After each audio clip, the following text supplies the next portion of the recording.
Good morning guys, welcome to our YouTube channel. तर आजचा vlog असणार आहे दमण टूरवरती, ज्याला तुम्ही मिनी गोवा असंही बोलू शकतात. आणि आम्ही बाय रोडने जाणार होतो ठाण्यावरून.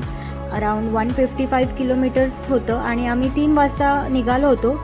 थोडंसं पुढे आल्यावरती फाउंटेन हॉटेलच्या इथून हा नवीन रोड तयार झाला आहे, जेणेकरून ट्रॅफिक वगैरे मिळणार नाही. आणि तुम्ही जर 5-6 लोक असाल तर मी सजेस्ट करेल तुम्ही कारने जा. ऑर एल्स चीपेस्ट ऑप्शन पण आहे, जे तुम्ही रेल्वेने जाऊ शकतात. वापी स्टेशनवरून 40 रुपीज पर सीट तुम्हाला टॅक्सी मिळून जाईल. आणि अदरवाईज तुम्ही बाय बसने पण जाऊ शकतात. जर तुम्हाला डायरेक्ट बस नसेल मिळत तर तुम्ही वापी स्टेशनवरून बस घेऊ शकतात. थोडंसं पुढे आल्यावरती आम्ही इथे हॉल्ट घेतला होता. सिमलाईन हॉटेल आहे हे, आणि अतिशय सुंदर, म्हणजे असं ॲम्बियन्स पण होतं आणि जेवण पण खूप छान होतं इकडचं. आणि आम्ही नाश्ता करायला थांबलो होतो, जिथे आम्ही masala dosa, French fries, onion uttapam, cheese uttapam घेतला होता. आणि आमच्या फ्रेंडला तर भूकच आवर नव्हती झाली की त्याने अर्ध संपवलं पण होतं.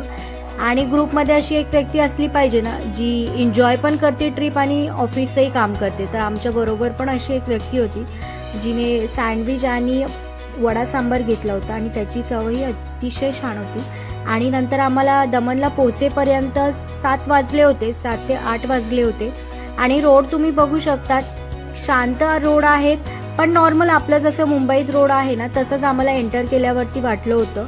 आणि थोडंसं पुढे गेल्यावरती आम्ही हॉटेल सर्च केले होते, कारण की आम्ही काहीच बुकिंग करून निघालो नव्हतो आणि आम्ही फ्रायडेला निघालेलो, जेणेकरून आम्हाला थोडंसं रश पण कमी भेटेल आणि थोडंसं रिलॅक्स हॉल्ट घेता येईल. आणि आम्ही Booking.com, Airbnb, अगोडा अशा डिफरंट वेबसाईट पण चेक केल्या होत्या. आणि आम्हाला जास्त म्हणजे जे रिझनेबल वाटलं ते Airbnbवरून आम्ही हॉटेल बुक केला होता. हॉटेल म्हणजे विलास होता आणि छान होता. आणि नंतर आम्ही जंपोरे बीचवरून गेलो होतो.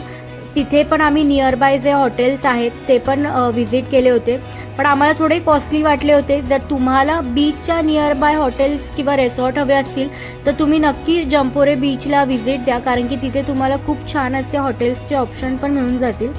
आम्हाला Airbnbवरून हा जो गोटा विला 36 हा विला भेटला होता आणि अराऊंड 4 to 5K मध्ये आम्हाला पडला होता ॲप्रॉक्स. आणि पूर्ण विला आम्हाला त्यांनी दिला होता, पार्किंग पण होती विल्याला.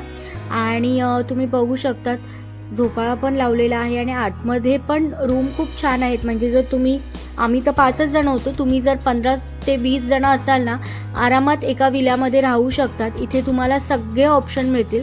आणि प्लस पॉईंट असा आहे ना की इथे डिफरंट विलाज आहेत. तर जर तुम्हाला एक विला नाही आवडला तर तुम्ही दुसऱ्याला पण कॉन्टॅक्ट करून तसं बुकिंग करू शकतात. आणि प्रॉपर सेफ्टी आहे, म्हणजे CCTV वगैरे विलाच्या बाहेर अवेलेबल आहेत. सुंदर असा झोपाळा आहे जो मला खूपच आवडला होता. नंतर तुम्हाला टूर दाखवते मी रूमची, एकदा चेक करून जा. आणि तुम्हाला इथे एक्स्ट्रा मॅट्रेसेस वगैरे पण मिळून जातील जर तुम्ही 15 ते 20 जण आहात. अदरवाईज जर तुम्ही 4 ते 5 लोक आहात तर तुम्हाला 2 रूम आणि वॉशरूमची पण सोय आहे. इथे तुम्ही बघू शकता एक छोटासा बार काउंटर त्यांनी दिलेला आहे. बॉटल्स खाली आहेत, पण फ्रीजमध्ये तुम्ही भरून ठेवू शकतात कोल्ड्रिंक्स वगैरे. आणि इथे तुम्हाला दारू खूपच चिपेस्ट मिळून जाईल. हा रूमचा टूर आहे, एकदा चेक करून जा.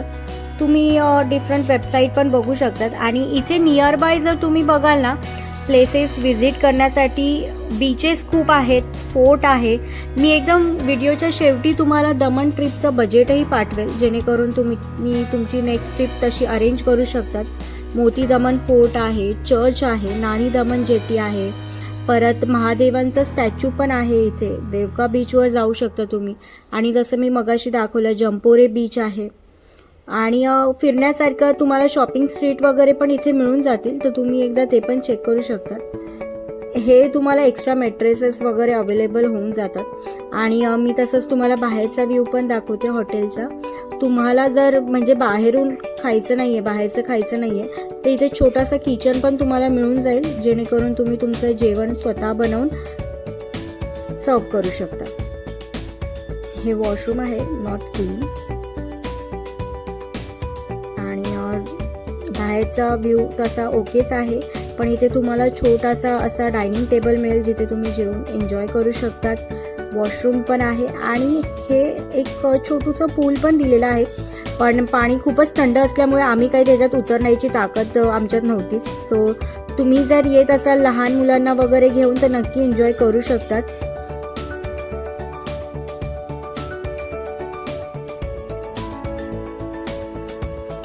मी दुसऱ्या रूमचं पण तुम्हाला टूर दाखवते.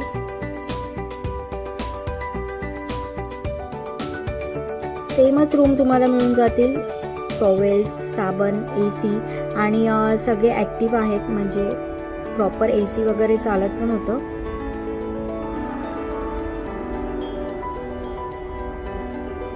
आणि हा एक्स्ट्रा वॉशरूम त्यांनी अजून दिलेला आहे. गरम पाणी वगैरे सगळं त्यांनी ऑलरेडी आम्हाला दाखवलं होतं.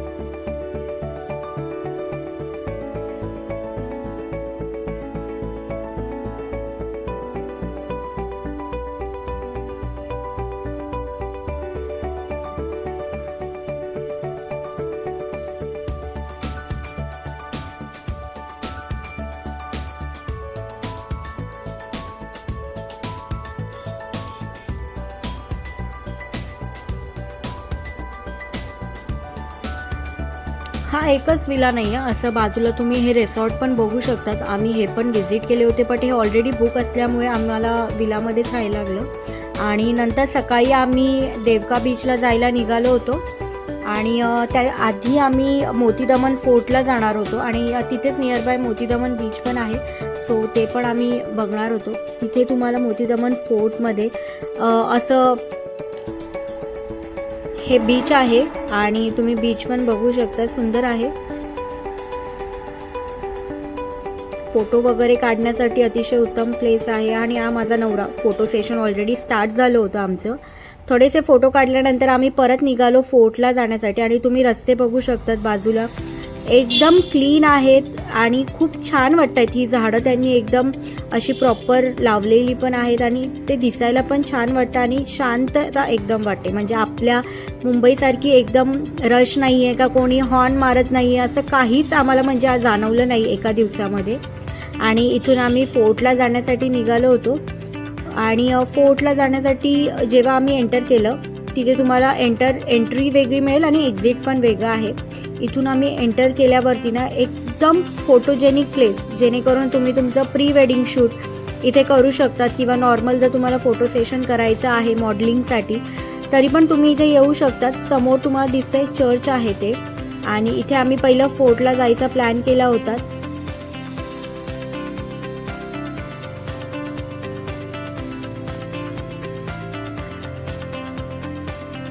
आता इथे आम्ही फर्स्ट फोर्ट मेसच्या इथे आलो होतो, जे भुलभुलैया गार्डन आहे. म्हणजे इथे तुम्ही हरवू पण शकतात, कारण की आणि झाडं त्यांनी फुलांची खूपच छान लावली होती. आणि इथे तुम्ही एंटर केल्यावरती लेफ्ट हँड साईडलाच तुम्हाला एकदम फोटो सेशन, म्हणजे असं एकदम विंटेज वाईब देणारे फोटो पण तुम्ही काढू शकतात. आणि आम्ही पण खूप फोटो सेशन केलं आहे. इंस्टाग्रामवरती मी टाकलं पण आहे, त्याचं पण मी तुम्हाला लिंक प्रोव्हाइड करते. आणि हे बघू शकतात तुम्ही, आम्ही फोर्टवरती आलो होतो. आणि इथेच नानी दमन जेट्टी पण आहे, समोरूनच दिसतं. आम्ही थोडेसे फुलं जे पडले होते त्याचं क्लिप्स वगैरे लावले होते, कारण की एनिवेज ते वेस्टच जात होते. सो आम्ही थोडासा यूज केला होता त्याचा. नंतर तुम्ही हे समोर बघू शकतात, जेल आहे ते, म्हणजे खूप पुराणं आहे. आणि अराउंड जिथे म्हणजे आम्हाला जे लस्सी विकत होते त्यांनी सांगितलं होतं की अजूनही तिथे 1100 ते 1200 कैदी आहेत त्या जेलमध्ये अजून पण. आणि हा चर्च तुम्ही बघू शकता, बॉम जीजस चर्च आहे हा. अराउंड 450 इयर्स ओल्ड चर्च आहे आणि अजूनही ॲक्टिव्ह चर्च आहे. म्हणजे इथे प्रेयर्स वगैरे अजूनही होतात. सो आम्ही आतमध्ये तर नव्हतो गेलो, पण तुम्ही नक्की व्हिजिट करू शकतात.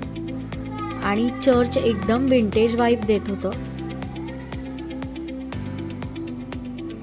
नंतर आम्ही थोडंसं बाहेर आल्यावरती द कुटीज वेज म्हणून एक हॉटेल आहे, तिथे स्टॉप घेतला होता आणि छानच जेवण होतं तिथलं.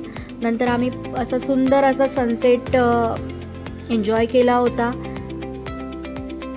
थोडंसं बाहेर आल्यावरती फोटो सेशनसाठी पण ही प्लेस छान आहे, बीच साईडचीच आहे. नंतर आम्ही देवका बीचला आलो होतो आणि इथे शॉपिंग स्ट्रीट आहेत, म्हणजे एकदम चिपेस्ट रेटमध्ये तुम्हाला चांगल्या क्वालिटीचे कपडे मिळून जातील. एकदा तुम्ही व्हिजिट करू शकता. जसं बँड्रा हिल रोड आहेत ना, एक्झॅक्टली आपलं तसंच सेम आहे. जर तुमची बार्गेनिंग स्किल चांगली असेल तर 100 to 50 रुपीज तुम्ही कमी करू शकता. सेकंड जे आम्ही थांबलो होतो रिसॉर्टमध्ये, तिकडचा हा व्ह्यू आहे.